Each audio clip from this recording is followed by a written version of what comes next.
राधे राधे दोस्तों, आइए सुनते हैं कामदा एकादशी की व्रत कथा।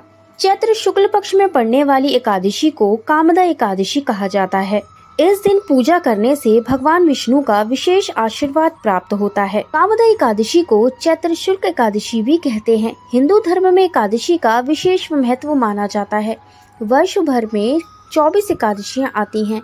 हर एकादशी का अपना एक अलग महत्व है। कहते हैं कामदा एकादशी का व्रत पालन करने से राक्षस योनि से मुक्ति मिलती है।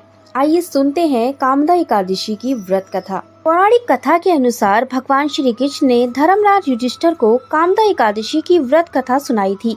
इसके अलावा भगवान राम के पूर्वज राजा दिलीप ने भी कामदा एकादशी का महत्व और कथा गुरु वशिष्ठ से सुनी थी।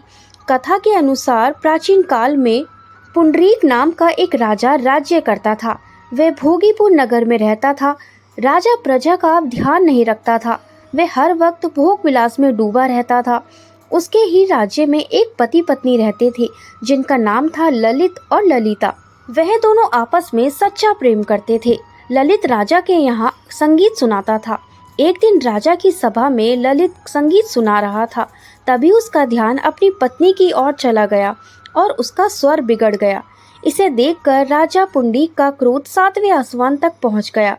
राजा इतना क्रोधित हुए कि उन्हें क्रोध में आकर ललित को राक्षस बनने का श्राप दे दिया। राजा के श्राप से ललित मांस खाने वाला राक्षस बन गया। अपने पति का हाल देखकर ललिता बहुत दुखी हुई। पति को ठीक करने के लिए हर किसी से उपाय पूछती रही।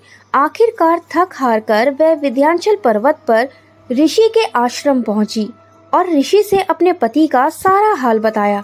ऋषि ने ललिता को कामदा एकादशी का व्रत करने की सलाह दी। ऋषि ने कामदा एकादशी व्रत का प्रताप बताया और ललिता से इस व्रत को करने को कहा। ललिता ने ऋषि के बताए अनुसार शुक्ल पक्ष की कामदा एकादशी का व्रत रखा और भगवान विष्णु का ध्यान करते हुए विधि विधान से पूजा अर्चना करी। अगले दिन द्वादशी का पारण कर व्रत को पूरा किया।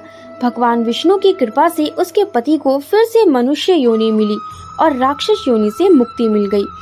इस तरह उन दोनों के जीवन से हर कष्ट मिट गया और वह सुखी जीवन जीने लगे। फिर श्री हरि का भजन कीर्तन करते हुए दोनों को मोक्ष प्राप्त हुआ। यहाँ कामदा एकादशी व्रत कथा समाप्त होती है। राधे राधे, जय श्री कृष्ण।